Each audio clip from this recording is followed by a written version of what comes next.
दर्शकों नमस्कार। दिल्ली देश में आपका स्वागत है। मैं हूं सुधीर राघव और आप देख रहे हैं कार्यक्रम RNA रियल न्यूज एनालिसिस। दुनिया के सभी इतिहासकार, सभी विद्वान एक मत से ये मानते हैं कि ऋग्वेद विश्व का सबसे प्राचीन ग्रंथ है, विश्व की सबसे प्राचीन पुस्तक है। अधिकांश इतिहासकार जिस बात पर सहमत होते हैं वो इसे 1200 ईसा पूर्व का लिखा हुआ मानते हैं। लेकिन जब हम प्राचीन भारतीय ग्रंथों का अध्ययन करते हैं तो ये हमें साफ समझ में आता है कि ऋग्वेद से भी पहले भारत में कुछ ग्रंथ रचे जा चुके थे जो अपने आप में महान ग्रंथ हैं। उन्हें क्यों छुपाया गया है, इसके स्पष्ट संकेत तमाम ग्रंथों में होने के बावजूद भी उन ग्रंथों को क्यों छुपाया गया है। और ऋग्वेद से प्राचीन ग्रंथ कोई एक नहीं, इनकी संख्या एक से ज़्यादा संभव है। इस तरह के संकेत हमारी पुस्तकों में, हमारे प्राचीन पुस्तकों में, हमारे प्राचीन ग्रंथों में मिलते हैं। ऋग्वेद से पहले भी कोई ग्रंथ था, इसके स्पष्ट प्रमाण ऋग्वेद में भी मौजूद हैं, ऋग तंत्र में मौजूद हैं, तैत्तिरीय संहिता में हैं, महाभारत और पाणिनि के अष्टाध्यायी में तथा यास्क के निरुक्त में इसके स्पष्ट प्रमाण मिलते हैं कि ऋग्वेद से भी प्राचीन ग्रंथ हमारे समाज में मौजूद था, भारतीय समाज में मौजूद था।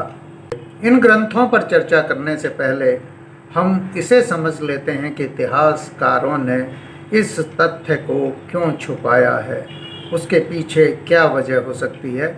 अधिकतर इतिहासकार यूरोपीय इतिहासकार रहे हैं और ख़ासकर भारतीय जो संस्कृति है और संस्कृत का जो इतिहास है वो पश्चिमी विद्वानों के लिए मैक्स मूलर से शुरू होता है।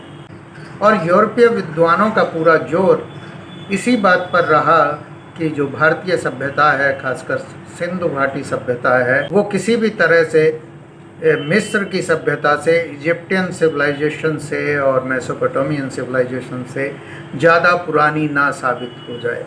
और ये पश्चिमी इतिहासकार मानते हैं कि जहाँ इंडस सिविलाइजेशन का दौर खत्म होता है उसके बाद में वैदिक सभ्यता का उदय होता है।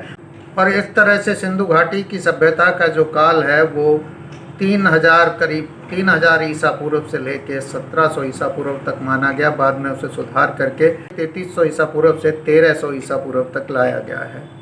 और उसके बाद ऋग्वेद का काल 1200 ईसा पूर्व के आसपास बता दिया जाता है।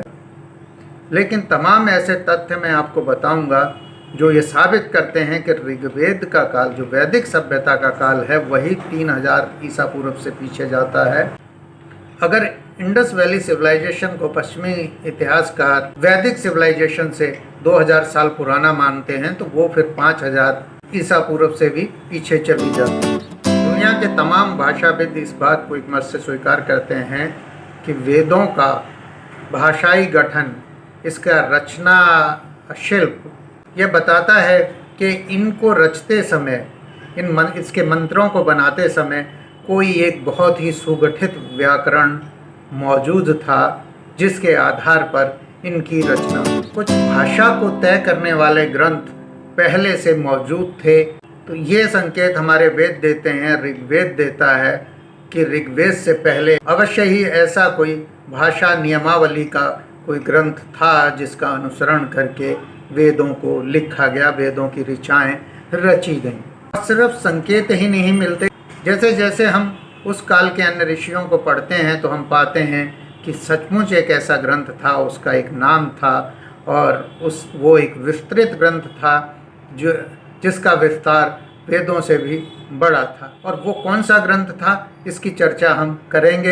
लेकिन पहले हम ये जानते हैं कि पश्चिमी विद्वानों ने भारतीय संस्कृति और भारतीय सभ्यता को लेकर जो गलतफहमियां पैदा की हैं ताकि ये उनकी यूरोपीय सभ्यताओं से या अफ्रीकी सभ्यताओं से या मेसोपोटामियन सभ्यताओं से ज़्यादा प्राचीन और ज़्यादा श्रेष्ठ ना लगे। इसके पीछे उनके नेतार्थ कुछ रहे होंगे।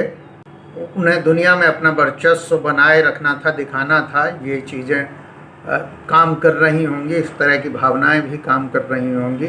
जबकि आप वैज्ञानिक अध्ययन करते हैं, किसी चीज़ का तर्क संगत, युक्ति संगत अध्ययन करते हैं तो चीज़ें स्वतः स्पष्ट होती हैं, संकेत, तथ्य साक्ष्य ये बताते हैं कि कौन कितना पुराना है। सबसे पहले हम बात करते हैं ऋग्वेद के काल की। ऋग्वेद के काल को पश्चिमी विद्वान सिर्फ 1200 ईसा पूर्व का मानते हैं, जबकि ये कहीं से संभव नहीं लगता कि ऋग्वेद इतनी नई रचना है, क्योंकि उसके मंत्र, उसका खासकर नदी सूक्त ये खुलासा करता है कि ये इससे कहीं प्राचीन ग्रंथ है। सन 2000 के आसपास सरस्वती नदी के पैलियो चैनल पर एक विस्तृत रिसर्च हुई थी।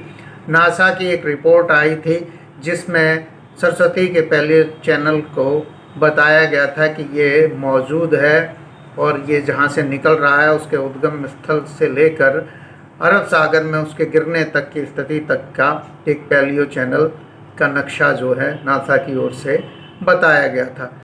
पहले हम ये समझ लेते हैं कि पैलियो चैनल क्या होते हैं। पैलियो चैनल उन्हें कहा जाता है जहाँ कभी नदियाँ बहती थीं और नदियाँ अब सूख चुकी हैं, वहाँ भूमिगत चैनल मौजूद है। नदी भूमिगत रूप में मौजूद रहती है और उसका जल वहाँ में मौजूद रहता है। वो नदी का जो स्रोत है उसके रेत या उसके द्वारा लाई गई मिट्टी का एक विस्तृत बहाव की दिशा में एक आकार दिखता है, इसे पैलियो चैनल कहते हैं। और ये सैटेलाइट से एक दूरी से देखने पर बहुत ही स्पष्ट नज़र आता है भूभाग पर धरती के कि यहाँ कोई नदी रही होगी। तो इस पैलियो चैनल की सैंपलिंग हुई 30 जगह पर, और जब इन 30 सैंपल का आकलन किया गया तो ये पाया गया कि सरस्वती नदी 2900 ईसा पूर्व बहा करती थी, यानी ईसा से 2900 साल पहले सरस्वती नदी सूखना शुरू हो गई। अब हम बात करते हैं ऋग्वेद। ऋग्वेद की ऋचाओं में सरस्वती का जिक्र अनेक बार आया है। सरस्वती मुख्य नदी है, उसके नदी सूक्त की भी और बीच बीच में भी सरस्वती की वंदना भी हुई है। जो सरस्वती जो नदी है वो ऋग्वेद में बहते हुए दिखाई गई है। तो जो नदी ईसा से 2900 साल पहले सूखना शुरू हो जाती है वो ईसा से 1200 साल पूर्व हुई, यानी कि वो 1700 साल बाद भी उसे बहते हुए कैसे दिखाएंगे जबकि वो 1700 साल पहले सूखना शुरू हो चुकी है। तो ये कहीं से गले से नहीं उतरती कि ऋग्वेद जो है सरस्वती नदी के सूख जाने के 1700 साल बाद लिखे गए, यानी कि उनका रचना काल सिर्फ 1200 ईसा पूर्व बताना कहीं से सही नहीं है। ये कम से कम ईसा से 3000 साल पहले ऋग्वेद रचे गए होंगे। उनकी जो ऋचाएँ हैं वो कम से कम 3000 साल पहले रची गई होंगी, क्योंकि इनमें सरस्वती बहते हुए दिखाई जा रही है और सरस्वती की अपनी महिमा गाई जा रही है। गंगा का जिक्र नदी सूक्त के अंत में आता है, मंदाकिनी का जो जिक्र है वो अंत में आता है, तब मुख्य नदी सरस्वती है।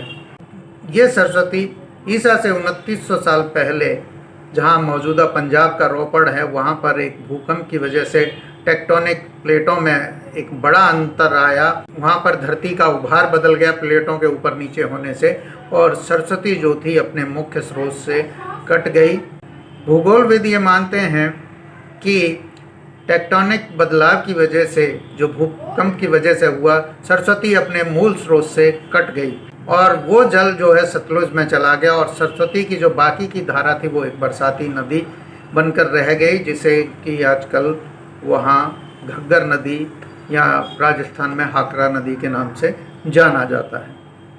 तो इस तरह अगर ऋग्वेद का रचना काल ईसा से 3000 साल पुराना है तो उन प्राचीन ग्रंथों का जिनके आधार पर ऋग्वेद की रचना हुई या जिनके सूत्रों से आगे महाभारत भी रचा गया, अगर ऋग्वेद की ही रचना 3000 ईसा पूर्व हुई है तो ऋग्वेद जिसके आधार पर रचे गए वो कितना पुराना होगा और उसके रचयिता कौन हैं।